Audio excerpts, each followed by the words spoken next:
বৃদ্ধাশ্রম। এখন আর দেয়াল ঘড়ি নেই, সময় থমকে গেছে চুনকাম খোসা দেয়ালে। স্মৃতিগুলো সব ঝাপসা, চশমার কাঁচ ধুলো মাখা, অবিন্যস্ত। এক চিলতে রোদে পুরনো ক্যালেন্ডার উল্টাই, চোখের কোণে জমাট বাঁধা এক ফোঁটা লোনা জল।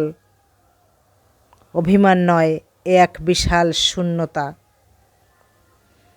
যে আঙুল ধরে পৃথিবীর পথ চেনা, সেই মানচিত্রে আজ আমার কোনো স্থানাঙ্ক নেই। সবাই আমরা এক ছাদের নিচে এক একটা ছায়া, যাদের রাতের আকাশটা বড্ড বেশি বড়। আলো জ্বলে থাকুক শুধু ওদেরই ঘরে, যাদের জন্য আমি একদিন নিজের সবটুকু অন্ধকার সয়েছিলাম।